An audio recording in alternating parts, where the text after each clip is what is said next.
Hallelujah. आइए खुदा के खूबसूरत कलाम में से पढ़ेंगे ज़बूर 50 उसकी 23 नंबर आयत। कोई भी बुलाने वास्ते पढ़ सकते हैं। जी। शुक्रगुजारी की कुर्बानी गुजरानता है, वो मेरी तमजीद करता है, और जो अपना चाल चलन दुरुस्त रखता है उसको मैं खुदा की निजात दिखाऊंगा। आमीन। आमीन। इसके साथ एक और हवाला पढ़िए। नए अदनामा में से पहला थस्सलुनीकियों के नाम लिखा गया, पौलुस रसूल का खत, उसका 5वां बाब और उसकी 18 नंबर आयत। पहला थस्सलुनीकियों के नाम लिखा गया, पौलुस रसूल का खत, 5 बाब की 18 नंबर आयत। हर एक बात में शुक्रगुजारी करो, क्योंकि मसीह यीशु में तुम्हारी बाबत खुदा की यही मर्जी है। आमीन। खुदा इस कलाम के वसीले हम सबको बरकत बख्शे। आइए सब तशरीफ रखिए।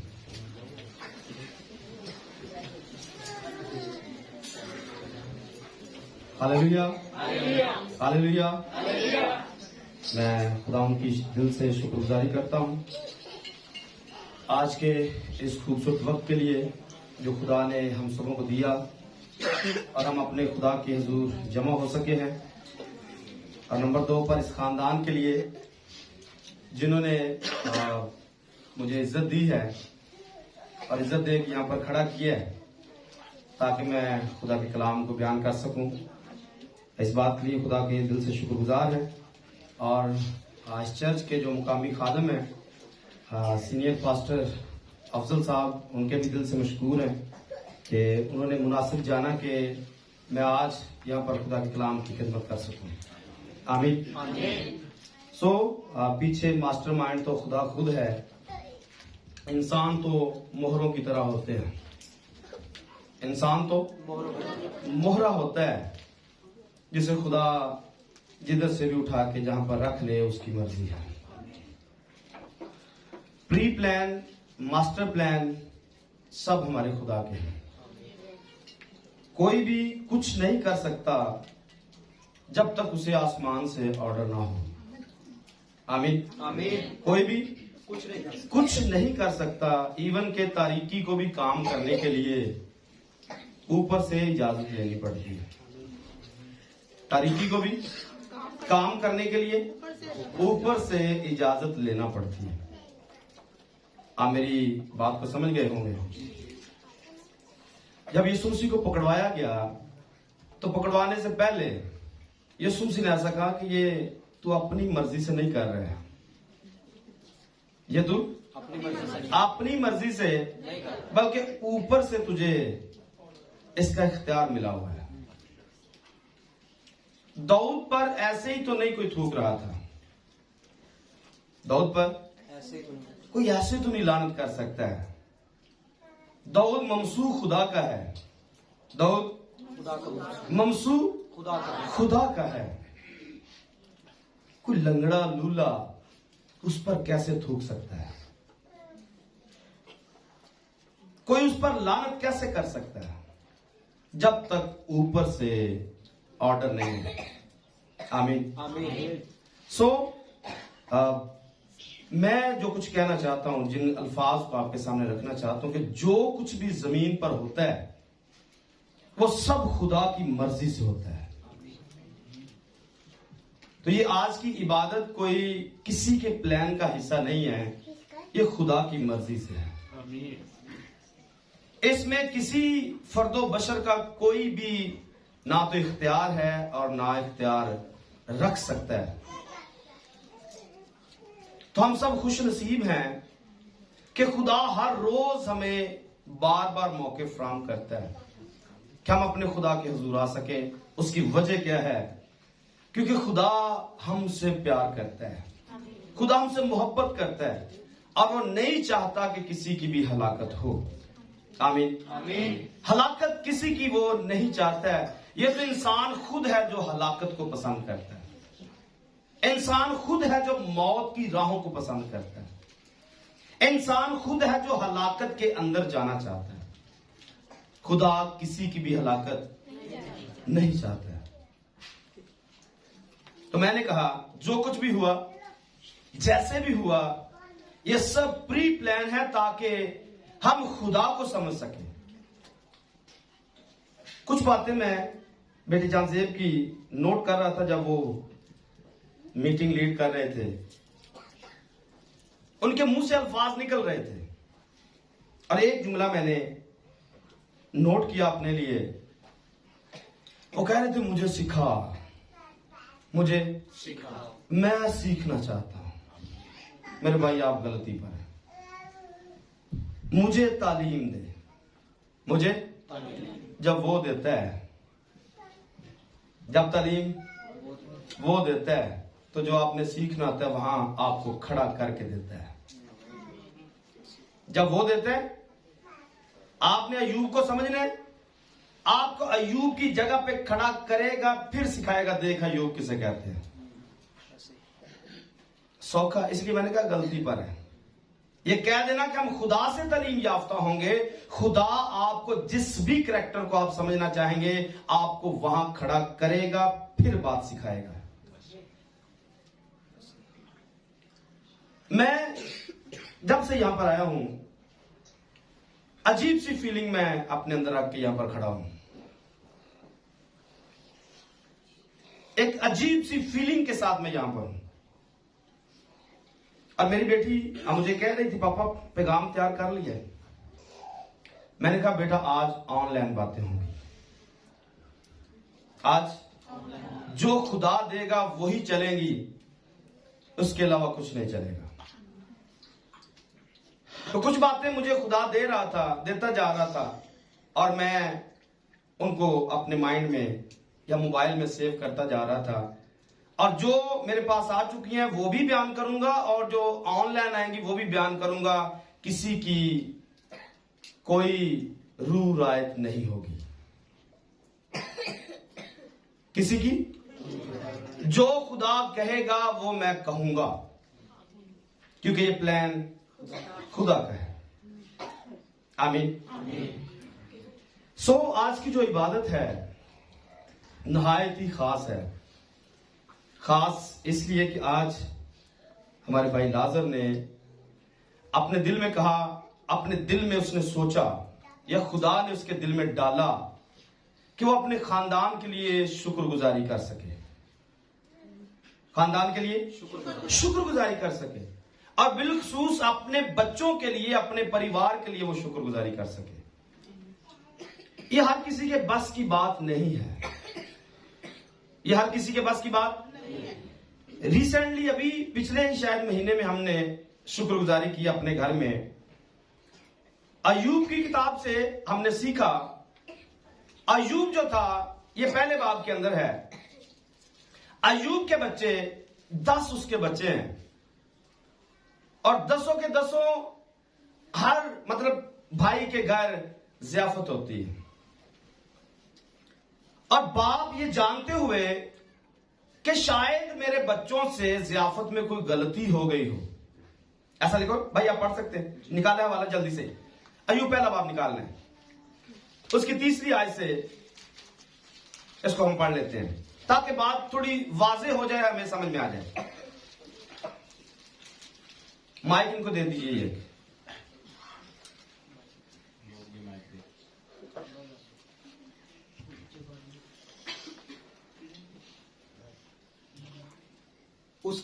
उसके बेटे एक दूसरे के घर जाया करते थे और हर एक अपने दिन पर ज़ियाफत करता था। 3 नंबर जी। उसके बेटे एक दूसरे के घर जाया करते थे और हर एक अपने दिन पर ज़ियाफत करता। क्या लिखा है? उसके बेटे एक दूसरे के घर जाया करते थे। उसके बेटे एक दूसरे के घर जाया करते थे। और हर इस बात को समझना है, हम भी एक दूसरे के घर आते जाते रहते हैं, हमारे बच्चे भी एक दूसरे के घर आते जाते रहते हैं। बेशक वो रिश्तेदार हैं, उनके घरों में जाते हैं, बेशक उनके दोस्त हैं, उनके घरों में जाते हैं।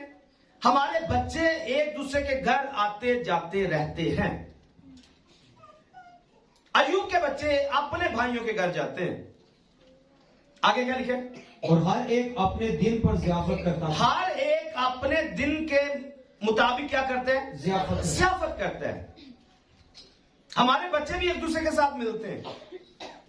ये भी अपने प्लान बनाते रहते हैं, कुछ ना कुछ जो इनके माइंड में आता है ये करते रहते हैं, सलाहकारी करते हैं, अच्छे मंसूबे बांधते हैं, बुरे मंसूबे बांधते हैं, मां बाप नहीं जानते हैं, लेकिन हमारे बच्चे आते जाते रहते हैं, ये कुछ ना कुछ अपने हिसाब से ज़ियाफतें भी करते रहते हैं। फिर क्या हुआ? और अपने साथ खाने पीने को अपनी तीनों बहनों को भी बुलवा भेजते थे अपने पास बुला लेते थे। और जब उनकी ज़ियाफत के दिन पूरे हो जाते तो अयूब उन्हें बुलवा कर अयूब क्या करता? पाक जब ज़ियाफत के दिन कंप्लीट हो जाते तो अयूब उन्हें बुलवा कर अपने पास बुलाता है, और अपने पास बुलाकर क्या करता है? पाक करता। वजह क्या है पाक करने की? क्या ये एक दूसरे के साथ मिलने गिलने से नापाक हो जाते? नहीं होते। फिर पाक करने की वजह क्या है? शायद आगे क्या लिखा है? और सुबह को सवेरे उठकर उन सबों के शुमार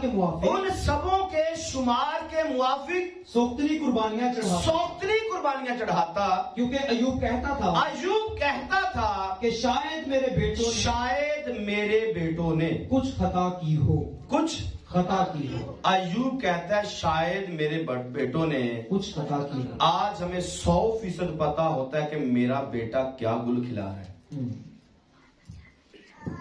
मेरा बेटा शायद की तो गुंजाइश ही नहीं है।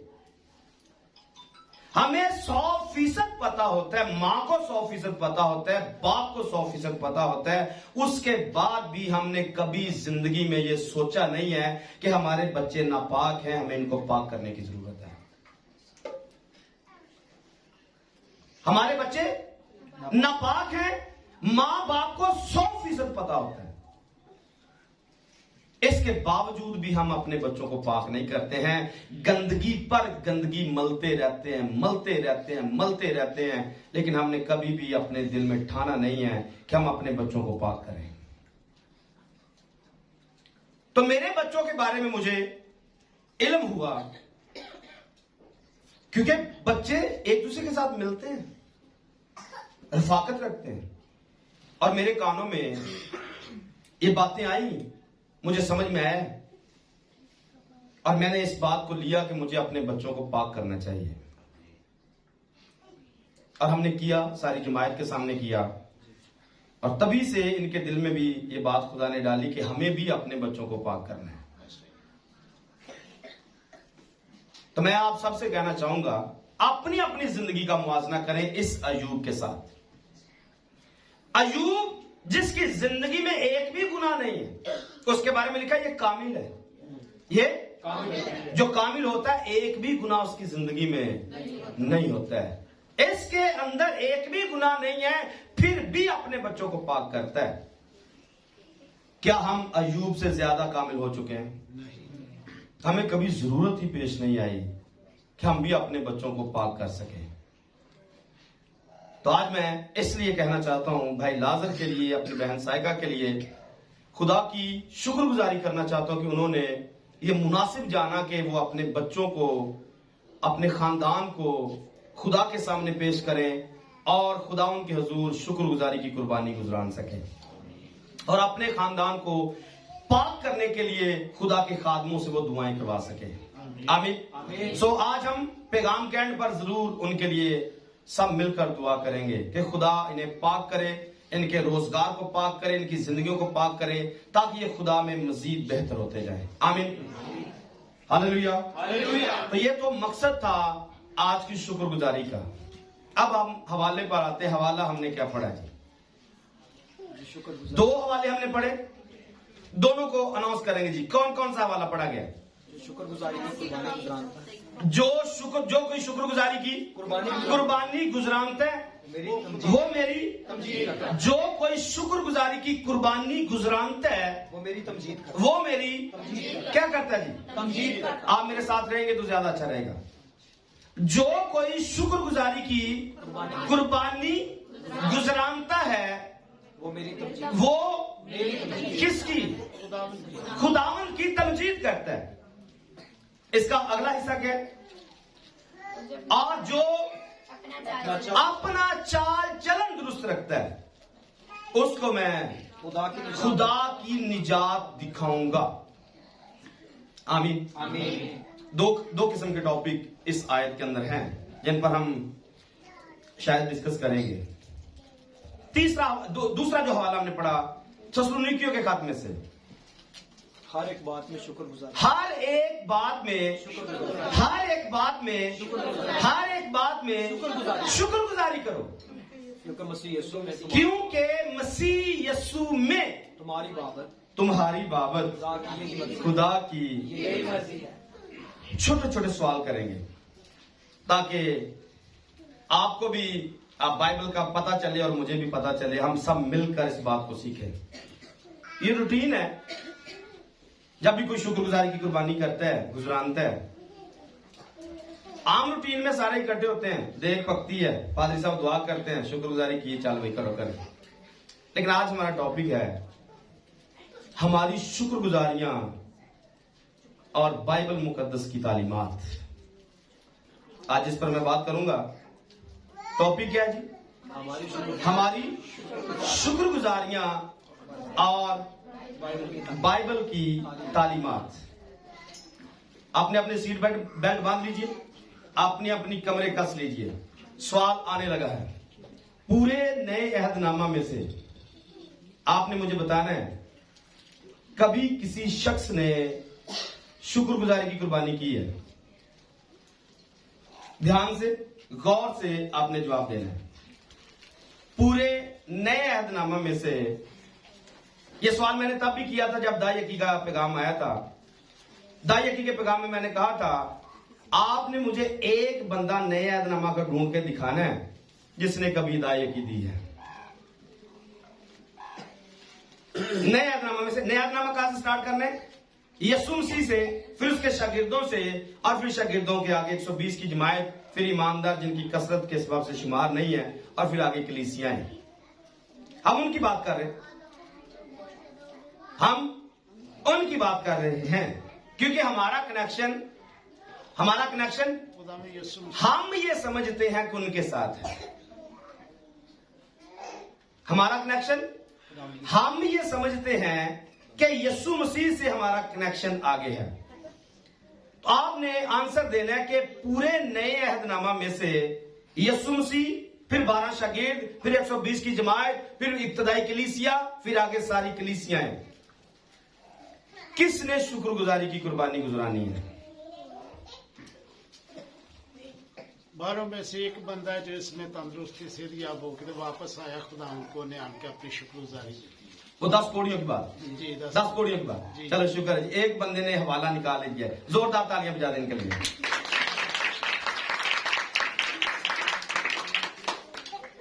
परफेक्ट नहीं है, तालियां बजवाई हौसले के लिए कि आप अगर बताएंगे तो आपके लिए भी बचेंगे जी।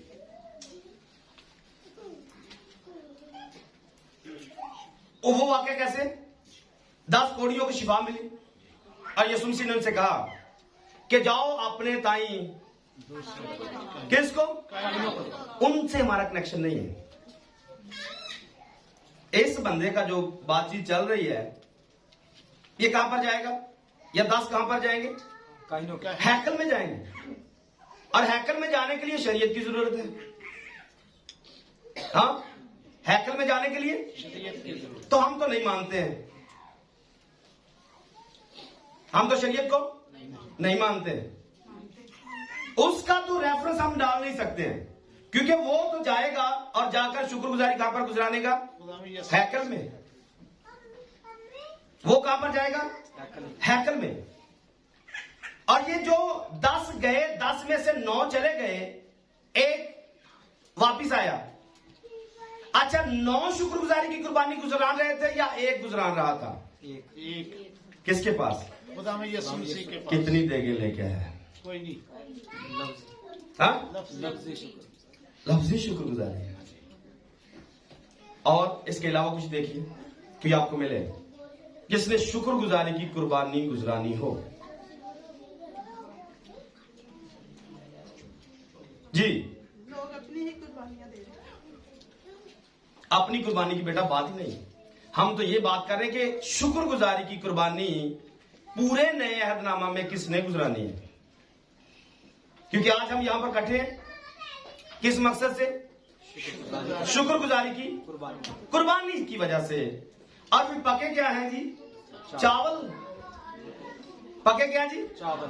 और चावलों में मुर्गी भी आएगी। ये मुर्गी और चावल बाइबल में कहां लिखे हैं? कोई नहीं, होंठों का फल, हाँ, होंठों की कुर्बानी। होंठों की कुर्बानी लिखी है, अनाज का दिया लिखा है, किधर लिखा है? शरीयत में हाँ, उसको तो हम मानते नहीं है,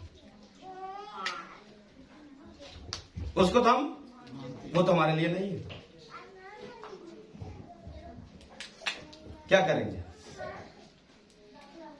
कहां से कानून लाएंगे, कहां से बात लेंगे और कहां पर डालेंगे? जी आप मेरी मदद कीजिए, मुझे बताइए। स्नेल का बेटा, शुक्रगुजारी की कुर्बानी गुजरानी है, नए अहदनामा से आपने कोई बंदा निकालना है, क्योंकि हम ये मानते हैं कि हम रसूलों के नक्शे कदम पर चल रहे हैं।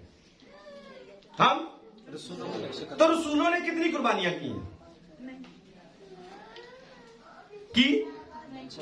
हाँ, मेंशन।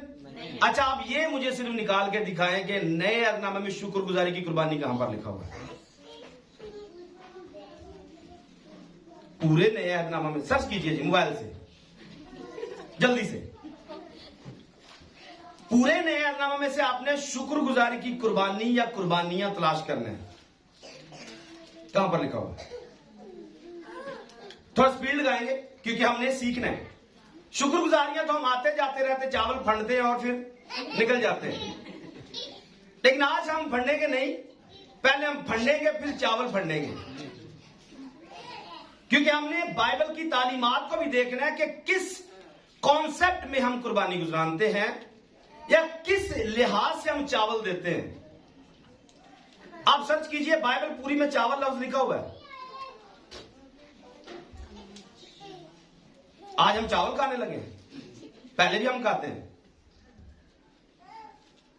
पूरी बाइबल में चावल भी ढूंढिए, लिखा हुआ है? नहीं है सर, चावल नहीं है।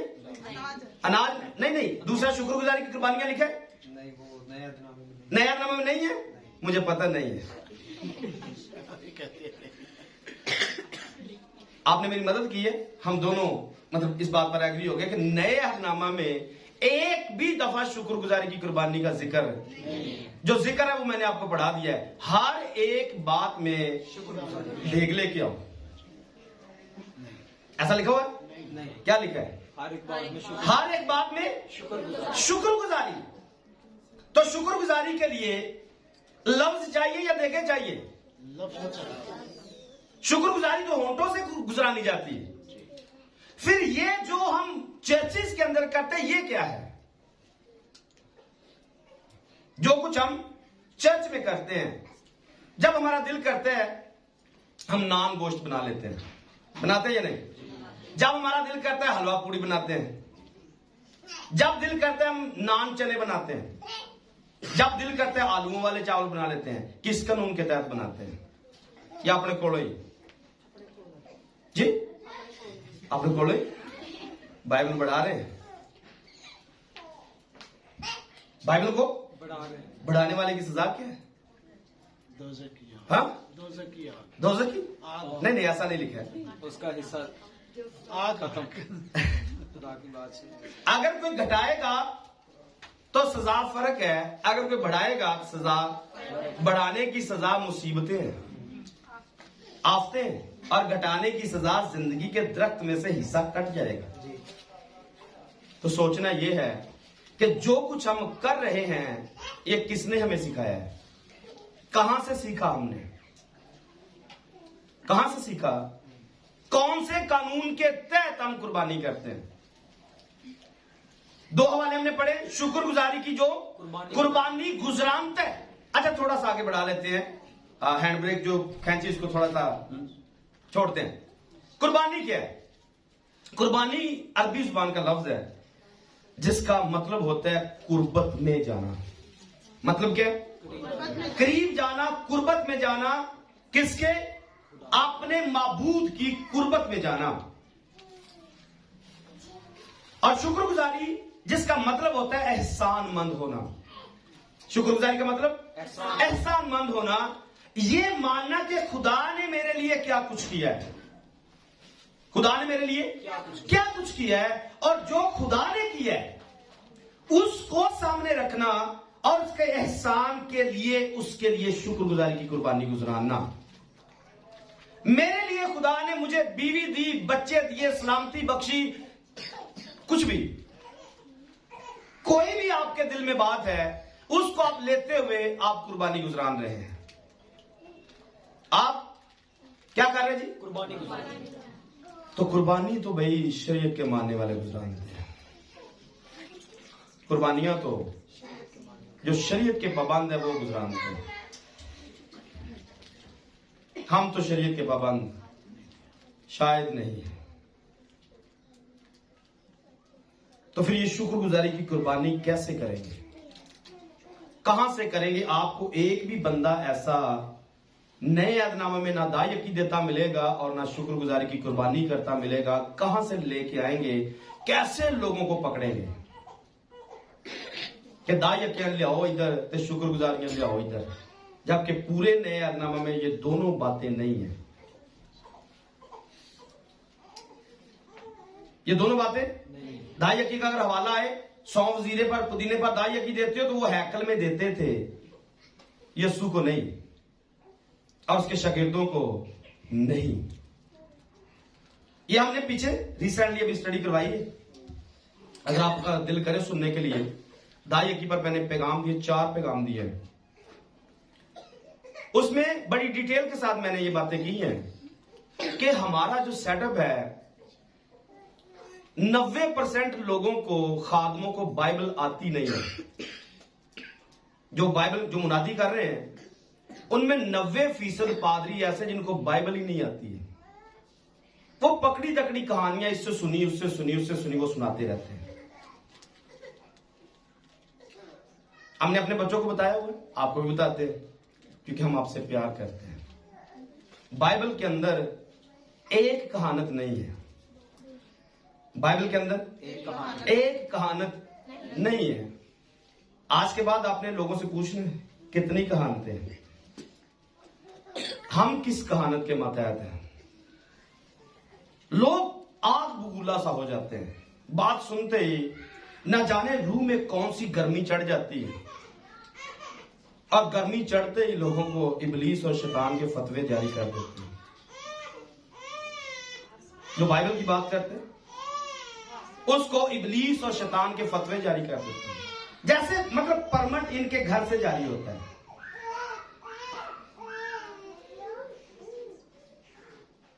बात हम बाइबल की करें, बात हम बाइबल से बाहर करें, बात हमारा जहां से दिल करे करें।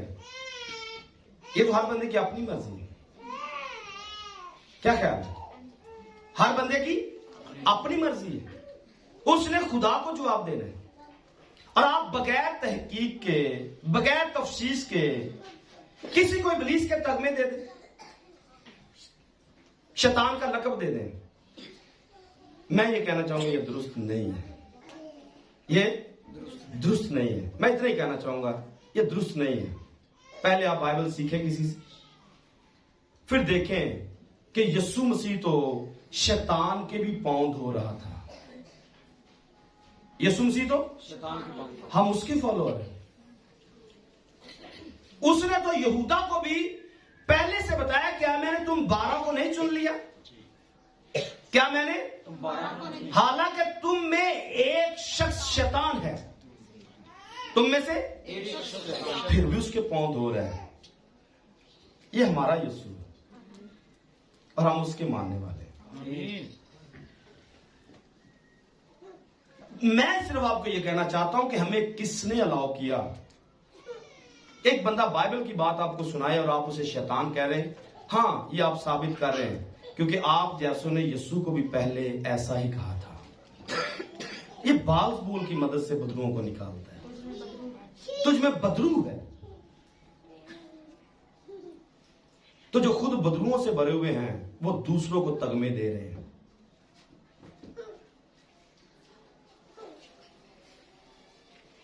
बात शुक्रगुजारी की है। कहां से लेके आए?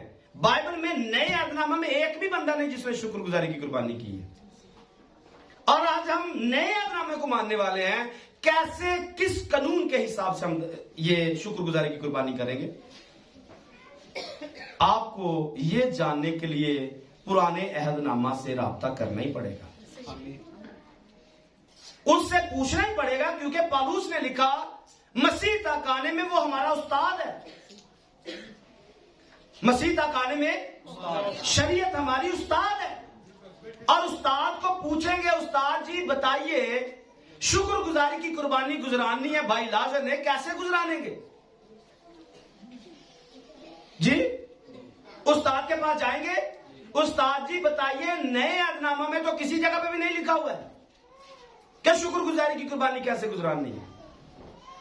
फिर उस्ताद जी बताएंगे कि बेटा वापिस आओ अखबार की किताब में, पढ़ो यहां से, मैंने कानून पहले से दिए हुए, कानून पहले से दिए हुए। क्या, कौन सी कुर्बानी करनी है, कैसे कुर्बानी करनी है, ये सारे कवानीन अखबार की किताब में, कानून की किताब में दर्ज हैं। आपको वहां से पढ़ने ही पड़ेंगे। इसलिए मैं आपको कह रहा हूं कि हमारी शुक्रगुजारियां और बाइबल मुकद्दस की तालीमात, शायद हम तालीमात अपनी रखते हैं और कहते हैं हम बाइबल मना रहे हैं, बाइबल से सीख रहे हैं। ऐसा नहीं है। अगर हम क्रिश्चियन हैं, मसीही हैं, मसीह के फॉलोअर हैं, फिर हमें इस बाइबल को मानना ही पड़ेगा। और फिर पैदाइश की किताब का पहला लफ्ज खुदा और मुकाशवा की किताब का आखिरी लफ्ज आमीन पर आमीन करना ही पड़ेगा। आमीन। क्योंकि खुदा ने अपने पूरे कलाम पर आमीन कहा है, तो हमें पूरे कलाम को मानना है। हाँ, इसके लिए दूसरी जो चीज है वो कहानत का इंतजाम है, कहानत का सिस्टम है। खुदा ने कैसे लावी की कहानत को बिल्ड किया है और कैसे मलके सिद्ध की कहानत को बिल्ड किया है। मैंने कहा 90% पादरियों को इस बात का इल्म ही नहीं है कि हम किस कानून के तहत कुर्बानियां करते हैं, इबादतें करते हैं। जिधर से दिल करता है, जब दिल करता है, वो हवाला उठाते हैं, मिक्सचर सा बना के कलीसिया को दे देते हैं। और कलीसिया को भी आगे पापड़ शापड़ खाने की आदत होती है, मिक्स मसाला खाने की आदत होती है, क्योंकि कलीसिया के पास भी वक्त नहीं है ना बाइबल पढ़ने का, ना बाइबल सुनने का, ना किसी का कोई उस्ताद है जो उसको सिखाए। आपको अगर बेहतरीन बनना है तो बाइबल टीचर आपके बच्चों का कोई ना कोई होना ही चाहिए। अगर आपके बच्चों का स्कूल टीचर फर्क है, ट्यूशन टीचर फर्क है, समझे कितना जरूरी है एक बुक को पढ़ना, और उसके लिए स्कूल में टीचर का होना, फिर ट्यूशन का टीचर होना इतना जरूरी समझते हैं। इस बाइबल को जो जिंदगी की किताब है, इसके लिए कितने उस्ताद बना रखे हैं। क्या दे रहे हैं आप अपने बच्चों को? ये तो मैंने इस हवाले को यहां से उठाया है। अगर आपके बच्चों से पूछ ले, भाई लाजर आपसे पूछे, यशवा दिया पूछे कि पापा जी शुक्रगुजारी की कुर्बानी निकाल के दिखाइए, कहां पर लिखी हुई जो आज हम गुजरान रहे, कहां से निकालेंगे? तो पापा के पास जवाब क्या है? जी मैं नहीं जानता। तो कुर्बानी का निकाल रहे। एक मां बाप को ये आना ही चाहिए, बच्चों को ये आना ही चाहिए। बात सीरियस है, बात हमने बड़ा दूध पी लिया है, हमने बड़ा दूध पी लिया है। अब हमें थोड़ा सा बड़ा हो जाना चाहिए। अभी हमें थोड़ी सख्त ग़िज़ा खाने की जरूरत है। अभी थोड़ा सा आगे बढ़कर गोश्त खाने की जरूरत है, हड्डियां खाने की जरूरत है, क्योंकि जमाना एंड आ चुका है। जमाना एंड आ चुका है। हम जमाने के बिल्कुल आखिर पे आ चुके हैं। हमारी उम्रें 40-40 साल, 50-50 साल हो गई, लेकिन हमें समझ में नहीं आया कि शुक्रगुजारी की कुर्बानी कहां पर लिखा हुआ। यहां से हवाला उठाया जाता है और पूरी महफिल सजा के चौड़ खा खू के चल गई। इसको सीखना पड़ेगा, जानना पड़ेगा। शुक्रगुजारी की कुर्बानी गुजराने के लिए आपको पुराने अहदनामा से रजू करना पड़ेगा। वहां से सीखना पड़ेगा कि हैकल के अंदर जो कुर्बानियां गुजरानी जाती थी वो कैसे गुजरानी जाती थी। और फिर आपको समझ में आएगा कि एक जो कुर्बानी जो आज हम गुजरान रहे हैं, पुराने अहदनामा में से अनाज की कुर्बानी कहा जाता है। पुराने अहदनामा में से अनाज की कुर्बानी, और हम उसी अनाज की कुर्बानी को आज गुजराने के लिए यहां पर हैं। खुदा ने हमें दिया, खुदा ने क्या कुछ दिया, इसको दूसरे लफ्जों में आप रजा की कुर्बानी कह सकते हैं या सलामती के ज़बीहे कह सकते हैं। ये सलामती की कुर्बानी के हमारे खानदान को खुदा ने सलामती बख्शी है और सलामती के लिए हम दिल से रजा की कुर्बानी अपने खुदा के सामने लेके आए। आगे गुजराने का जो मतलब है या गुजराने का जो तरीकाकार है, ये हमारा फर्क है, ये हमारा फर्क है, क्योंकि हम लावी की कहानत के साथ नहीं है, हम मलके सिद्दीक की कहानत के अंदर है। आमीन, और मलके सिद्दीक हमारा खुदावंद यीशु मसीह है। आमीन। यह भी आपको बताना चाहता हूं, हैकल के अंदर जितनी भी कुर्बानियां होती थी वो सारी की सारी हैकल के अंदर होती हैं। हैकल की कुर्बानियां हैकल के अंदर होती हैं, पर मलके सिद्दीक की जो कुर्बानियां हैं वो हैकल से बाहर होती हैं। आज हम हैकल में नहीं है, आज हम हैकल के बाहर कुर्बानी गुजरान रहे हैं। और ये भी याद रखना जरूरी है कि पुराने अहदनामा के अंदर एक सरदार कायम का होना जरूरी है जो आपकी कुर्बानी को गुजरान कर खुदा के पास लेकर जाए। आमीन। लेकिन नए अहदनामे का कानून ऐसा नहीं है। नए अहदनामा के अंदर मलके सिद्दीक की कहानत के अंदर खुद जैसे यीशु मसीह खुद बर्रा है, खुद ही सरदार कायम है, अपना ही लहू लेता है और खुदा के हुजूर जाता है। आमीन। ठीक इसी तरह आज की कुर्बानियां जो हम गुजरान रहे हैं, इसका सरदार कायम भी घर का सरबराह होता है। इसका भी सरबराह जो कायम है वो घर का सरबराह होता है। घर का सरबराह अपने बच्चों के लिए ब्लेसिंग चाह सकता है। एक बाप अपने बच्चों को गले लगाकर ब्लेसिंग दे सकता है।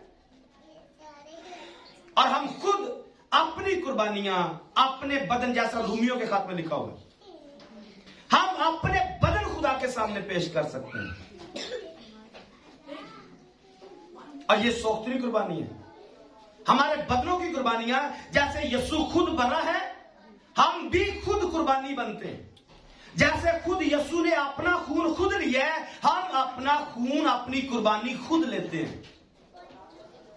ये नए अहदनामे की तालीमात है, ये मलके सिद्दीक की तालीमात है। इसलिए मैंने कहा 90% लोगों को इन बातों का इल्म ही नहीं है। मलके सिद्दीक की कहानत फर्क है, लावी की कहानत फर्क है। जैसे हम यहां से शरीयत की बात करते हैं, लोग आग बबूला हो जाते हैं। आप शरीयत को मानने वाले यहूदी बन गए हो, और भाई अगर बन भी जाएंगे तो इसमें गुनाह क्या है? इसमें बाइबल कह रही, नया अहदनामा कहता है कि यहूदी वो है जो बातन का है। यहूदी तो अगर हम कहें जी हम हैं तो इसमें गुनाह क्या है? कोई मेन है? यहूदी का मतलब यहोवा की सताइश करने वाला। आमीन। यहोवा की, तो हम तो हैं, हम तो यहोवा की बंदगी करते हैं। आप नहीं करते तो आपकी मर्जी है, लेकिन हम करते हैं, हम करते हैं। हम यहोवा की इबादत करते हैं और उसके अलावा कोई दूसरा खुदा नहीं है। यहोवा के अलावा कोई दूसरा खुदा। हाँ, ये हमारा दूसरा ईमान ये है कि यहोवा उस बदन में मुजस्सम हुआ है जो मुकद्दसा मरियम से पैदा हुआ है। हमारा खुदा उस बदन में मुजस्सम होकर हमारे साथ रहा है।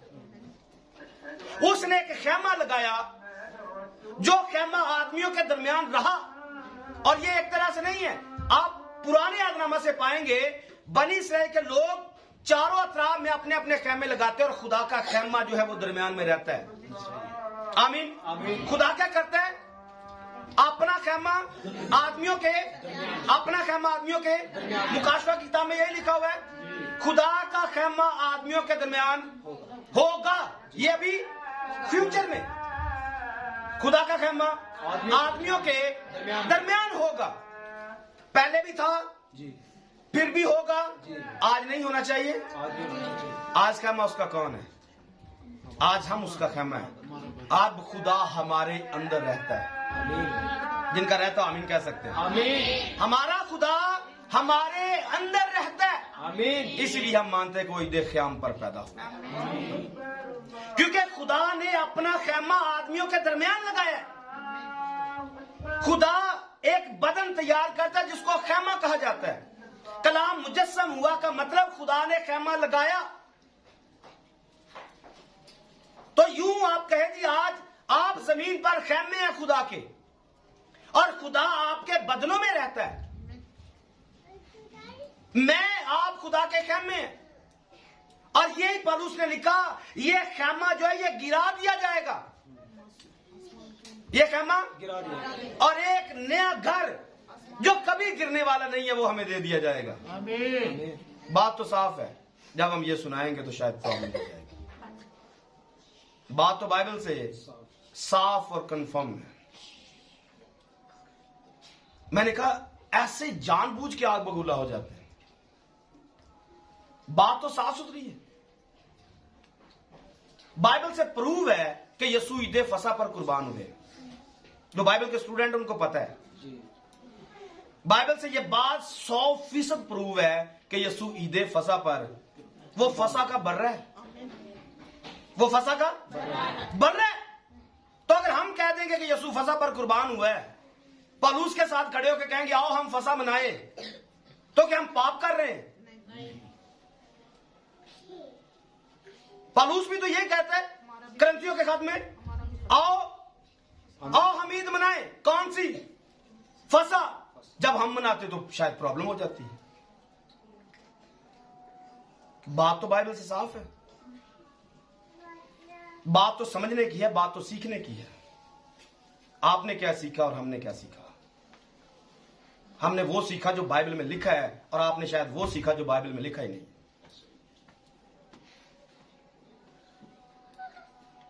आपने वो सीखा जो बाइबल में, जो कुछ आप करते हो बाइबल से ढूंढ के दिखाओ कहां कहां पर लिखा हुआ है। मैंने आपको नाम बता दिए, ईदे फसा का नाम बता दिया, बाइबल में लिखा है। हम मानते कि यीशु ईदे फसा पर कुर्बान हुआ है। आप अपना हिस्ट्री ढूंढ के देखिए। मैंने कहा यीशु ईदे क़याम पर पैदा हुआ है। आप 25 दिसंबर ढूंढ के देखिए बाइबल से, 25 दिसंबर कहां पर लिखा हुआ है। तो यह बात चैलेंज के तौर पर है, लोकल नहीं है। और शुक्रगुजारी की बात करें कुर्बानी की, इसलिए मैंने कहा मैं उस्ताद के पास जाना पड़ेगा। वो कैसे हमें तरीका बताता है शुक्रगुजारी करने का। वो भी आप नए अहदनामा से नहीं ढूंढ सकते, क्योंकि नए अहदनामा के अंदर एक भी बंदे ने ऐसी कुर्बानी नहीं किया जो आज हम कर रहे हैं। एक भी बंदे ने ऐसी इस तरीके से कुर्बानियां नहीं गुजरानी है, क्योंकि उनको पता था यीशु जिनमें प्रीच कर रहे थे वो कोई आम लोकल गैर अक़वाम के लोग नहीं थे। यीशु मसीह यहूदियों के अंदर प्रीच कर रहे थे। उन्हें पता था कि बैकग्राउंड के अंदर क्या है। वो मूसा की तालीमात से वाकिफ थे। पतरस वाकिफ है, मत्ती वाकिफ है, यूहन्ना वाकिफ है, पौलुस रसूल वाकिफ है। वो तो सारे के सारे पुराने अहदनामा से वाकिफ लोग थे, क्योंकि उन्होंने शरीयत की तालीम पा रखी थी। और आप यीशु मसीह की तालीमात को देखिए। यहूदी जो यीशु पर ईमान लेके आते हैं उनके बारे में कहा जाता है, इसको सर्च करके आप देखिए, आपको मिल जाएगा। यहूदी जो यीशु पर ईमान लाए हैं शरीयत के मानने में सरगर्म है। शरीयत क्या गुनाह होती है? हाँ, शरीयत दी क्यों गई? किस लिए दी गई है? क्या नाफरमानों को शरीयत दी जा सकती है? क्या कैदियों को शरीयत दी जा सकती है? मजे की बात तो यह है कि गैर कौमों को दी भी नहीं गई है। मजे की बात क्या है? ये गैर कौमों को ये कहते फिरते हैं हमें, ये हम पर लागू ही नहीं है। और भाई आपको दी किसने? जिनको दी है उनको पूछ के देखिए, वो आज भी चूम चूम के रखते हैं। क्योंकि उनके खुदा के मुंह से निकला हुआ एक एक लफ्ज कीमती है।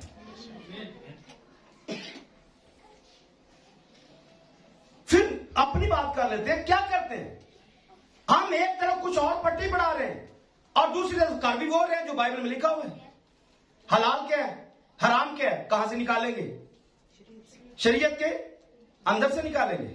शादी कहां पर करनी है, कहां से निकालेंगे? शरीयत से निकालेंगे। क्या क्या करना है, कहां से करना है, कहां से ढूंढेंगे? शरीयत से। और ऊपर से तालीम क्या देंगे लोगों को, वो भी सादा लोगों को जो बाइबल नहीं पढ़ते हैं। अगर नहीं है फिर दाई की किस कानून से लेते हो? चंदे कहां से उठाते हो? ये चंदे तो हैकल में उठाए जाते थे, दाई तो हैकल में आती थी, शुक्रगुजारियां तो हैकल में आया करती थी। सब कुछ तो हैकल के अंदर आता था और शरीयत के मुताबिक आता था। कानून तो सारे पीछे लिखे हुए हैं और यीशु मसीह को पता है कि कौन सा कानून कब लागू करना है। मत्ती की स्टडी हमारी जारी है, वक्त मिले तो जरूर सुनिए। कौन कौन सी बात यीशु ने बोली, अलग से कुछ बोला है, कुछ नया बोला है, ये वही था जो पहले चल रहा था। वही बताया, वही सिखाया। जो बनी इस्राएल के लोग बात लेते, सरदार कायन बात लेते, फकीर फरीसी बात लेते, अपने मतलब की निकाल लेते, बाकी रद्द कर देते। जो अपना मतलब होता वो बात निकालते और बाकी को। यीशु ने एक हवाला दिया उनको, तुम सुन चुके हो पीछे कि अपने पड़ोसी से मोहब्बत रखना और अपने दुश्मन से अदावत। तो हमने इसको सीखा, पड़ोसी से मोहब्बत और अपने दुश्मन से। तो क्या आपने सीखा, याद है किसी को? क्या याद है? अपने पड़ोसी से मोहब्बत और अपने दुश्मनों से। पूरी बाइबल में आपने पुराने अहदनामे से ढूंढा है कहां पर हुक्म मिला है कि अपने पड़ोसी से मोहब्बत करनी और दुश्मन से अदावत रखनी है? दुश्मन से अदावत कहां पर लिखा हुआ है? खरूज की किताब में 613 हुक्मों में लिखा हुआ है। वो एक फर्क पैटर्न था जिसमें ये बात लिखी है कि जो खुदा के लोगों का दुश्मन होता है, खुदा उसका दुश्मन होता है। जो खुदा के लोगों का दुश्मन होता है, खुदा उसका दुश्मन होता है। हालांकि खुदा को किसी से दुश्मनी रखने की जरूरत नहीं है, और खुदा दुश्मनी रखेगा भी क्यों? वजह क्या है? सारी तो उसकी मखलूक है, उसका दुश्मनी करना बनता नहीं है। दुश्मनी तो कमजोर लोग रखते हैं, खुदा कमजोर नहीं है। खुदा कमजोर नहीं है। ये तो हमें सिखाने के लिए है, ये तो हमारी तालीमात के लिए है, हम जमीन पर जिंदगी कैसे बसर करेंगे। और फिर मैंने कहा था, उस पैगाम में मैंने ये बात कही थी कि जो हमारा दुश्मन है उसको तो हम मुआफ कर देंगे। जो हमारा दुश्मन है उसको तो हम, जैसे यीशु ने बोला कि जो इब्ने आदम के खिलाफ बात करेगा उसकी माफी, पर जो रूह के खिलाफ बात करेगा उसकी माफी। हमारा जो दुश्मन है हम उसको मुआफ करने का ऐलान करते हैं, पर जो बाइबल का दुश्मन है हम कभी उसे मुआफ नहीं करेंगे। जो बाइबल को बिगाड़ेगा हम उसके खिलाफ चलेंगे, क्योंकि वो खुदा का दुश्मन है, वो बाइबल का दुश्मन है। इस बात को समझना है कि शुक्रगुजारी की कुर्बानी गुजराने के लिए आपको शुक्रगुजारी की कुर्बानी हैकल को सीखना पड़ेगा, हैकल के कवानीन को सीखना पड़ेगा। आपको शुक्रगुजारी की कुर्बानी गुजराने के लिए अनाज की कुर्बानी को समझना ही पड़ेगा। उसको समझे बगैर आप कुर्बानी नहीं कर सकते हैं।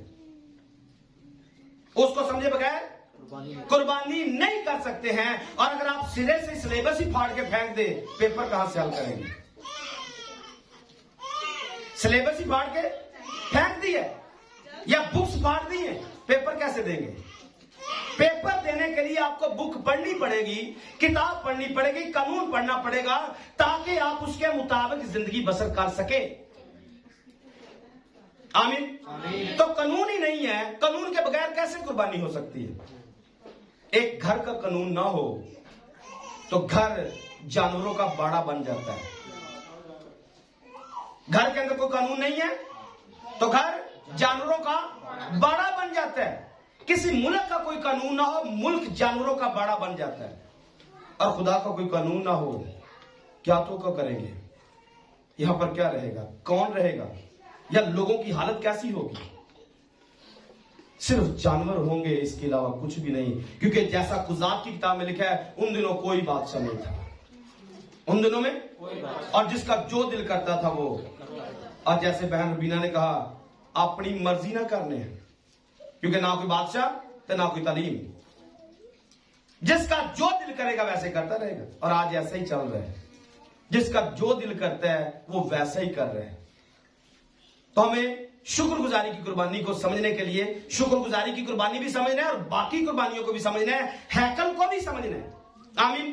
तो थोड़ी देर के लिए मैं चंद मिनट आपके साथ बात करूंगा मजीद, ये समझाने के लिए कि एक हैकल क्या है और हैकल के अंदर कुर्बानी कैसे गुजरानी जाती है, और आज हम कैसे और किस मुकाम और पॉइंट पर जाकर कुर्बानी पेश कर सकते हैं। आमीन। आप सुनने के लिए तैयार है? हैकल को समझिए। हैकल जो है जमीन से कितने फुट ऊंची है? जी, स्टार्ट जो है, पहली बात, हैकल जमीन से 9 फुट ऊंची है। हैकल जमीन से बोलिए 9 फुट ऊंची है, और इसको ऊपर चढ़ने के लिए 10 सीढ़ियां दरकार है। आप इस बात को समझना है, हैकल जमीन से 9 फुट ऊंची है, और इसके अंदर जाने के लिए आपको 10 सीढ़ियों से चढ़कर जाना पड़ता है। आमीन। और ये 10 सीढ़ियां सिर्फ सादी ऐसी नहीं है, इनके दोनों अतराफ पर खुदा के काहिन नरसिंगे बजाया करते और गीत गाया करते हैं। इन सीढ़ियों पर चढ़ते चढ़ते आपके कानों में गीतों की आवाज, नरसिंगों की आवाज आनी चाहिए। हम भी गुजराने के लिए आए, गीतों की आवाज आनी चाहिए, नरसिंगे की आवाज आनी चाहिए, आ चुकी है। अब हम कुर्बानी के बिल्कुल पास जा रहे हैं। जैसे ही आपने यहां से 9 फुट ऊंचा चढ़ना है, तो आपको समझ में आना चाहिए 9 का जो अदद है इबलीस का अदद है। 9 का जो अदद है इबलीस का अदद है। आप माइंड में आएगा 9 तो नेमते हैं, 9 तो मैं अपने सादा भाई बहनों से ये कहना चाहूंगा, नेमते 9 नहीं है। नेमते आप कह सकते हैं खुदा के पास सिर्फ 9 नेमते हैं। खुदा इतना छोटा सा खुदा है? किसने पट्टी पढ़ाई आपको? 9 नेमते हैं। पालूस ने क्या नाम लगा दिया उसका नाम लगा दे, उसने पट्टी पढ़ाई। जी हाँ, जब एक जगह पे लिख रहा था वो 9 लिखी है, जब दूसरी जगह पे लिख रहा था बाकी भी लिखी है। तो शायद हम एक को उठा लिया तो दूसरे को हमने, खुदा की नेमतें अनगिनत होती है। 9 नहीं है, 9 याद रखना है। इब्रानी जुबान में जो 9 का अदद इब्रानी की गिनती में उसे तैत बोला जाता है। और तैत जो है आप इसको देखेंगे यूं करके, ऐसे यूं करके, यूं लाइन बनी है, फिर देखिए यूं ऐसे करके, यूं गोल घुमा के फिर ऐसे किया जाता है, जैसे सांप लिपट के बैठा हुआ है। और ये सांप का अदद है इब्रानी जुबान में। 9 का जो अदद है ये सांप का अदद है। तो 9 जमीन से हैकल कितनी ऊंची रखी गई? हम भी हैकल है, हम भी जमीन से कितना ऊंचा हमें होना चाहिए? इब्लीस की पहुंच से दूर जाना चाहिए। आपने क्या करना है? शुक्रगुजारी की लाजर भाई, आप इब्लीस से नाता जोड़ चुके या तोड़ चुके हैं? तोड़ चुके जोरदार तालियां बजाएंगे, क्योंकि आज आपने कुर्बानी गुजरानी है। तो जमीन से 9 फुट ऊंचे होने का मतलब इब्लीस से हमारा कोई रास्ता नहीं। और पॉइंट कितने, सीढ़ियां कितनी है? 10 सीढ़ियां 10 है। ये जो 9 फुट है इसके ऊपर 10 सीढ़ियां हैं। और 10 सीढ़ियां किस बात की हैं? ये 10 अहकाम है। ये कहां से स्टार्ट होता है? खुदा को एक मानना, और ये मानते हो कि मेरा खुदा जिसको एक मानना वो गयूर है। पढ़िए जल्दी से 20 बार निकालिए खरूज की किताब का, उसकी दूसरी आयत को पढ़िए। मेरे हुजूर तू गैर मबूदों को ना मानना। ये पहली चीज है। ये क्या है? जैसे माइक में पढ़ जल्दी से, इतना लेट नहीं यार। मेरे हुजूर तू गैर मबूदों को ना मानना। मेरे हुजूर तू गैर मबूदों को, लाजर भाई ना मानना। क्यों? तू शुक्रगुजारी की कुर्बानी लेके आने वाला है। मेरे हुजूर तू गैर मबूदों को ना मानना। ना मानना। तो अपने लिए कोई तराशी हुई मूर्त ना बनाना। जब स्टार्ट स्टार्ट किया सफर, पहले क्या किया है, जमीन से 9 फुट ऊंचा होने का मतलब शैतान को खैर बात कर दिया है। कोई दूसरा माबूद मेरी जिंदगी में 17 को पढ़िए, तू अपने पड़ोसी के घर का लालच ना करना। दूसरी चीज क्या है, यहां से स्टार्ट करना है, खुदा को एक मानते हुए, ये इकरार करते हुए यहां तक पहुंचना है कि जिंदगी में कोई लालच नहीं करना। लालच भी अंदर हो ते माबूद भी तो कई हो, फिर बंदा कहे मैं शुक्रगुजारी की कुर्बानी कर रहे हैं। हाँ, अब बीच बीच वाले भी डाल दीजिए। बीच में क्या है, तराशी हुई की मूर्त ना हो, तो खून ना करना, खून नहीं करने हैं, जना नहीं करने हैं, चोरी नहीं करने हैं, माँ बाप के खिलाफ, माँ बाप की इज्जत करने हैं, पड़ोसी के खिलाफ को झूठी। सबत का दिन पाक। बीच में ये छोड़ दिया था, मैं आना चाहता। सबत का दिन पाक मानना है और खुदा का नाम बेफायदा। बेफायदा का रात को सीखे, बेफायदा किसे कहते हैं? खुदा का नाम बेफायदा नहीं लेना। इनको आगे से आगे वालों को छोड़कर पीछे वाले बताएंगे खुदा का नाम बेफायदा कैसे लिया जाता है। जल्दी से नहीं सीखा है जी, रात वाले स्टूडेंट बताएंगे जी क्या सीखा है। शोहर जब यीशु को माना हुआ है तो उसके होते हुए नाम गैर के पास जाए। नाम लेना है जो बेफायदा लेता है। नाम लिया कैसे जाता है? नाम लेने के लिए आपको निकाह करना पड़ता है जी। मैं अक्सर इसको यूं कहता हूं कि मेरी बीवी का नाम रिफत है। रिफत याकूब थी, कभी ये रिफत, तो फिर मेरा नाम इतना सौखा तो नहीं दिया जाएगा ना। फिर अब्बे को छोड़ना पड़ेगा, माँ को छोड़ना पड़ेगा, घर छोड़ना पड़ेगा, फिर सबके सामने इकरार करना पड़ेगा सैमुअल मेरा फिर नाम लिया है। जो कोई खुदावंद का तो नाम कैसे लिया? जब तौबा की, बपतिस्मा लिया, रूह कुदस पाया, खुदावंद का नाम हमने ले लिया और नाम उसका लेकर फिरते किसी और के पास है। इसी तरह घूम घाम की कुर्बानियां ले आएंगे, शुक्रगुजारी कर लेंगे, मुश्किल हो जाएगा। यहां से हमने इस बात को लिया कि 9 फुट ऊंचा होने का मतलब शैतान के हदूद से बाई, और फिर 10 अहकाम पर 10 सीढ़ियों पर अमल करते हुए आप सहन के अंदर जाते हैं। आप कहां पर पहुंचे? सहन के अंदर। सहन के अंदर क्या है? भाई जी मैं सिगरेट छाड़ देती है, भाई जी सिगरेट छाड़ती है, नस्वार छाड़ती है, ड्रामे छाड़ते हैं, डंडी मार रहे, हौली हौली आवाज आ रही, छोड़ दी। Very good. मतलब ये क्या? ये सहन का एरिया है। अभी तक खुदा के साथ मुलाकात नहीं है। इबलीस से ऊपर आ गए, 10 पॉइंट भी आपने ऊपर चढ़ लिए, लेकिन अभी पहुंचे कहां पर हैं? सहन के अंदर पहुंचे। अभी सहन के अंदर भी कुछ पड़ा हुआ है।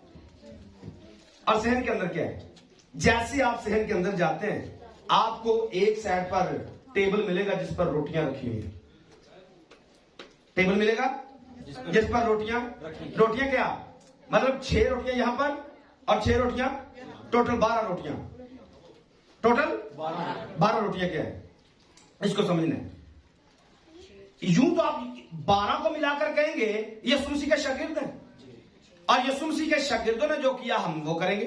नंबर 2 पर 6 और 6 को, यहां 6 और 6 लिखिए, 6 को बराबर लिखिए, क्या बनता है?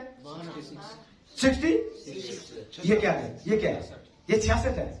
आपको सिर्फ 10 हुक्मों पर नहीं बल्कि 66 में से गुजरना पड़ेगा, 66 में से खाना पड़ेगा। और आपके बाएं हाथ में क्या आएगा? पीतल का हौज जो तहारत का काम करता है। मतलब क्या? तहारत का काम करने के लिए आपको बपतिस्मा लेना पड़ेगा।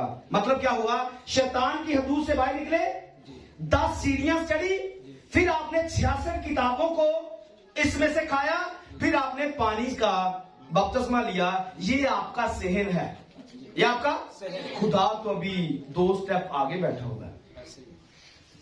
खुदा तो अभी 2 स्टेप आगे। दूसरा काम क्या है? दूसरा हिस्सा कौन सा है? सहन के आगे पाक मकाम है। और पाक मकाम क्या है?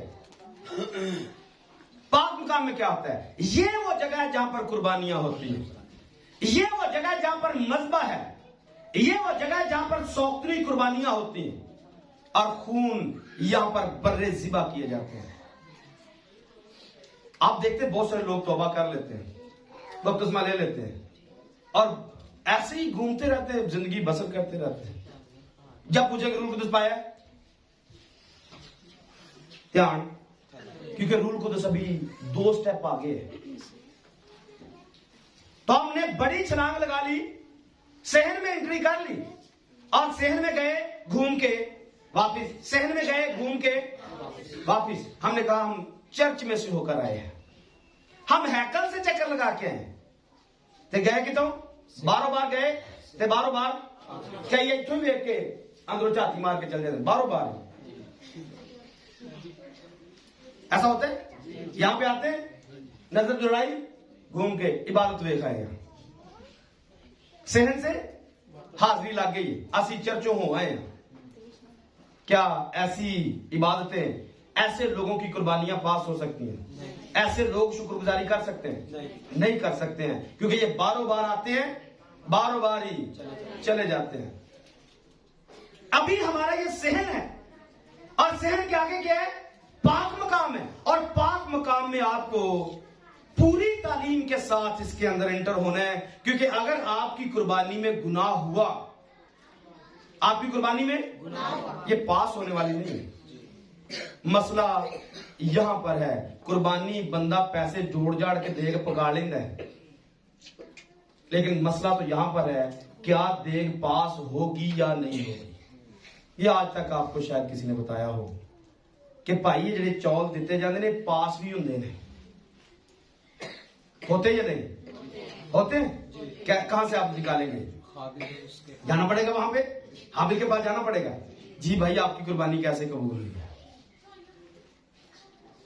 और काइन के पास भी जाना पड़ेगा, उसका मुंह उतरेगा। हमारा कभी कुर्बानी देने के बाद मुंह उतरे? हाँ उतरे? या बड़ी खुशी आज कुर्बानी देती है, या किसी की आवाज आ गई हो भाई आज ताड़ी कुर्बानी पास हो गई है। कभी ऐसी आवाज आई हो, किसी ने कहा हो, पादरी की तरफ से ऐलान आया हो, भाई आज की ताड़ी कुर्बानी पास है। ये पॉइंट हमारी कुर्बानियों में मिस होता है।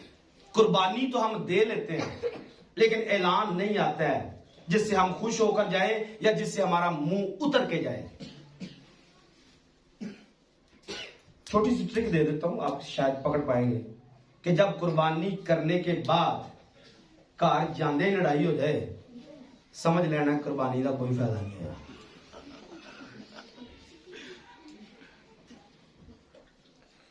कुर्बानी का तो जो घर इथों जाके ते घर वाले सारे जाके कहना हो शुक्रगुजारी करने हैं कि खुदा ने सानू बरकत दी है, फिर समझ लो कि साडी कुर्बानी कबूल हो गई, क्योंकि आप खुशी फील करेंगे, आप अपने अंदर खुदा का एहसान मानेंगे कि शुक्र है खुदा तूने साडा दिया कबूल कर लिया। और ऐसा हमने किया बेटा, आपने किया। कुर्बानी करने के बाद जब सब लोग चले गए, हमने इस बात को लिए और हमने पूरी फैमिली के साथ मिलकर एंड पे शुक्रगुजारी की कि खुदा तेरा शुक्र है, तूने सारे इंतजाम अच्छे किए हैं और हमारी कुर्बानी को पास किया। ये एक ट्रिक के तौर पर आपको दे रहा हूं। कुर्बानी दे देना बड़ी बात है, लेकिन कुर्बानी पास हो जाए ये उससे भी बड़ी बात है। तो पास करवाने के लिए आपको पहले हाबिल की जगह पे आना ही पड़ेगा। हाबिल की जगह पे आना पड़ेगा। और हाबिल की जगह क्या है? जो कोई हर बात में शुक्रगुजारी करो, किसके वसीला से? मसीह यीशु के वसीला से। करनी कैसे? मसीह यीशु के वसीला से हमारी शुक्रगुजारियां खुदा के पास जाती हैं। हमारी शुक्रगुजारियों की वजह हमारा खुदावंद यीशु मसीह है। आप उसके बगैर कोई कुर्बानी पास नहीं करवा सकते। आप कहें जी हम यीशु की बात भी ना माने और यीशु को एक भी ना माने और कहें जी हमारी कुर्बानी पास हो गई है, ऐसा मुमकिन? लिखा हुआ है जब तू कुर्बान गाह पर जाए, जब तू कुर्बान गाह पर जाए। कितने में कुर्बान गाह लिखा हुआ है? यीशु ने बोला ये कहां पर है? हाँ हमारे पास नहीं है। जब तू कुर्बान गाह पर जाए, और कुर्बान गाह कहां पर है? पाक मकाम में है। तो हम पाक मकाम के पॉइंट पर आ चुके हैं। अगर हम यहां पर आ चुके हैं और यहां पर याद आ जाए क्या कि मेरे भाई को लाजर कुर्बानी पे कर रहे हैं ते अनवर राजी नहीं है। अनवर राजी नहीं, इनकी कुर्बानी आपने फेल करवा देनी। इनके अलावा भी कोई भाई यहाँ पर है, मुझे नहीं पता है। वो नहीं आए 3-4 को पैगाम दिया, वो मसरूफ है। मसरूफ है। भाई को अगर कुर्बान का, क्योंकि हम कुर्बानी के बिल्कुल पास है, तो अगर भाई के बारे में पता चले जी वो राजी नहीं है, तो कुर्बानी को वहीं पर पादरी साहब छोड़ दो माइक, पहले जफ्फी पाक के जितना प्रॉब्लम है पहले उतना आपकी सुलह आप कह सकते कुर्बानी पास हो सकती है जी। अगली दफा जब आप कुर्बानी करें तो पादरी साहब को ब्रेक करवाना है कि भाई असि कुर्बानी करने लगे हैं, पहले मैनू भरा नाल जफ्फी पा लैन दे, क्योंकि आपकी कुर्बानी भाई से अदावत रख कर पास नहीं होगी। ऐसा हमारे उस्ताद जी ने बोला है, यीशु मसीह ने बोला है। कुर्बान गाह पर याद आए तो याद आते ही भाई से कुर्बानी को वहीं छोड़ना है और भाई से जाकर पहले ये तो भाई जमीन पर है, अगर जमीन वाला राजी है तो मैं समझता हूं यीशु भी राजी है, क्योंकि वो हम सबका भाई है। और अगर याद आ जाए कुर्बान गाह पर कि यीशु के साथ तो दुश्मनी है, यीशु के साथ दुश्मनी है, यीशु की बात तो मैं मानता नहीं हूं और यीशु की बात ना मानते हुए मैं कुर्बानी ले आया हूं, तो पहले क्या करना है? पहले भाई से यानी कि यीशु मसीह से सुलह करनी है, क्योंकि कुर्बानी पास किसके वसीला से होगी? नीचे जमीन पर भाई की वजह से, ऊपर वाले भाई की वजह से। दोनों भाइयों के साथ सुलह होना जरूरी है। आमीन। अगर दोनों भाइयों के साथ नाराजगी है, आपकी देगे 2 छोड़ के 10 पकाले बेफायदा है, बेकार है, क्योंकि जिस काम के लिए कुर्बानी करनी थी वो तो हुआ ही नहीं। तो पाक मकाम में क्या होता है? भाइयों के साथ सुलह होती है, फिर जाकर हमारी कुर्बानियां खुदा के हुजूर पास होती है। और फिर अभी तक खुदा के साथ मुलाकात बाकी है, अभी तक मुलाकात बाकी है। और वो कैसे होगी? जो अपना चाल चलन दुरुस्त रखता है, जो अपना उसको मैं क्या दिखाऊंगा जी? यशवा दिखाऊंगा उसको मैं। इब्रानी जुबान में निजात के लिए जो लफ्ज यूज होता है वो यशवा है। और यशवा याद रखिए, हमारे यीशु मसीह का असली जो नाम है वो यशवा है या यहोशवा है। हमारे यीशु का नाम यहोशवा हा मसीह है। यीशु मसीह को कभी भी मरियम ने यह नहीं कहा था यीशु इधर मेरी गाल सुनी जरा, ऐसा भी नहीं बोला था कि जीसस जरा ये मेरी बात सुन ले, क्योंकि वो ये लफ्ज जानती नहीं, वो यहोशवा जानती है। यहोशवा बेटा ऐसा कर लो, यहोशवा की बात मानो। यहोशवा हमारी निजात है। जो अपना चाल चलन दुरुस्त रखता है उसे मैं यहोशवा दिखाऊंगा। और अगर यहोशवा के साथ ही प्रॉब्लम है, यहोशवा के साथ ही प्रॉब्लम, पाक तरीन मुकाम में घुस नहीं सकते, क्योंकि मुलाकात किसके साथ होनी है? यहोशवा के साथ होनी है, यीशु के साथ होनी है। क्योंकि यीशु ने कहा जिसने मुझे देखा, जिसने मुझे देखा उसने, क्यों? क्योंकि बाप मुझ में है। आमीन। तो अगर उसके साथ ही दुरुस्त नहीं है, उसके साथ ही माहौल दुरुस्त नहीं है, कैसे कुर्बानी पास हो सकती है? तो मैंने कहा कुर्बानी पास करवाने के लिए भाई के साथ मुलाकात होना या सुलह होना बहुत जरूरी है। और जमीन पर भी भाई है और आसमानी भाई भी हमारा यीशु मसीह है, उसके साथ मुलाकात होना बहुत ही जरूरी है। आमीन। तो अभी तक हमने क्या सीखा? शुक्रगुजारी की कुर्बानी किस रानी है? तो वहां पर हैकल है, मैंने साथ साथ आपको बताया हैकल जमीन से 9 फुट, तो यहां से क्या है? 9 फुट का मतलब इबलीस से ऊंचा। यहां पर क्या है? 10 सीढ़ियां हैं, तो यहां से 10 अहकाम है। यहां पर सहन है, सहन में आते क्या मिलेगा आपको? मेज मिलेगा, मेज पर 6 और 6 12 रोटियां मिलेगी। तो यहां पर क्या है? 66 का मतलब क्या है? 66 किताबें या शागिर्दों की तालीम। और यहां पर दूसरे नंबर पर बाईं तरफ क्या मिलने वाला है? पीतल का हौज। यहां पर क्या मिलने वाला है? बपतिस्मा ये तहारत का काम कर रहे हैं। और यहाँ पर आपका पाक मकाम है। पाक मकाम में क्या होगा? आपकी कुर्बानगाह है और कुर्बानगाह पर आपने कुर्बानी पेश करनी है। यहाँ पर भी पाक मकाम के अंदर जाते ही कुर्बानगाह है और कुर्बानगाह पर आपने कुर्बानी पेश करनी है। क्या करना है? याद रखिए, ये अनाज की कुर्बानियां तो इजहार होता है, हकीकत में आदमी खुद कुर्बान होता है।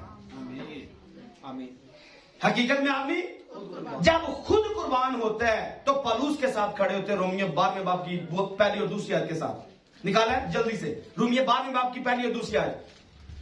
असल भाइयों, ऐ भाइयों, मैं खुदा की रहमत की मैं पलूस के साथ खड़ा होकर आपसे आज इल्तमास करना चाहता हूं। तुमसे इल्तमास करता हूँ क्या? कि अपने बदन ऐसी कुर्बानी होने के लिए नजर करो जो जिंदा और पाक और खुदा को पसंदीदा हो। यही तुम्हारी मकबूल इबादत है। इसको इबादत कहा जाता है। जब आप और मैं कुर्बानगाह पर कुर्बान हो जाते हैं तो तब हमारी इबादतें पूरी हो जाती हैं। और जब बंदा अपने आप को झुकाए ही ना, अपने आप को कुर्बान करे ही ना, अपनी अना को छोड़े ही ना, अपने भाई से अदावत ही रखे, जमीन वाले से भी, ऊपर वाले से भी, और इबलीस को भी पूरा टाइम दे, हुक्मों को भी ना माने, और यूं करके आप शुक्राने पेश कर रहे हैं, पास हो जाएंगे? कबूल हो जाएंगे? नहीं होंगे। ये नहीं होंगे। मैंने शुरू में सवाल रखा, एक भी बंदा दिखाइए, एक भी बंदा दिखाइए जिसने अनाज की कुर्बानी दी है। अनाज की तो नहीं दी है, पर बदन बहुत सारों ने कुर्बान किया। बदन तो दाई हकीकत मैं फाइनल कर देता हूं क्योंकि बात ऐड की गई थी। तो दाई हकीकत पुराने अहदनामे के अंदर लावी की कहानत के अंदर 10वां हिस्सा था। मलके सिदक की कहानत के अंदर 10 नहीं 100% दिया जाता है। मलके सिदक की कहानत के अंदर लोग अपनी जमीनें, अपने घर बेच कर खिदमत के लिए देते थे और अपनी जान तक दे देते थे। ये 10वां हिस्सा बहुत छोटी सी बात है। वहां पर बर्रा ज़िबा किया जाता था। यहां मलके सिदक की कहानत में हम अपने आप को कुर्बान करते हैं। और जब हम अपने आप को कुर्बान कर लेते हैं फिर हमारी कुर्बानियां पास हो जाती हैं। और तब वो वक्त होता है जब मैं और आप पाक तरीन मकाम के अंदर जाकर खुदा के साथ मुलाकात करते हैं। शुक्रगुजारी की जो कुर्बानी की जरूरत है वो मेरी तमजीद करता है। ये तो उसका हक है कि हम उसकी तमजीद करें। ये तो उसका फर्ज है क्योंकि उसने हमें दिया, उसने चीजें हमें प्रोवाइड की हैं। उसने अच्छी बीवी दी है, बच्चे दिए, बेटे बेटियां दिए, उसने रुपया पैसा दिया है, अनाज दिया है, सब कुछ उसने दिया है। उसका हक बनता है कि हम उसे शुक्रगुजारी की कुर्बानियां दें। ये उसका हक बनता है। लेकिन अगर पाक मकाम के अंदर तक जाना है तो हमें अपना चाल चलन दुरुस्त रखना पड़ेगा। और जब चाल चलन दुरुस्त होगा तब हम पाक तरीन मकाम के अंदर घुसेंगे और पाक तरीन मकाम से अंदर जाकर हमारी मुलाकात हमारे खुदावंद यीशु के साथ होगी। आमीन आमीन। तो आप चाहते हैं कि सिर्फ आपकी देग ही ना रहे बल्कि आपकी देग यीशु के अंदर बदल जाए। आप सिर्फ कुर्बानी यहाँ पर चावल ही ना देने वाले बनो बल्कि यीशु के साथ मुलाकात करने वाले बनो। आमीन।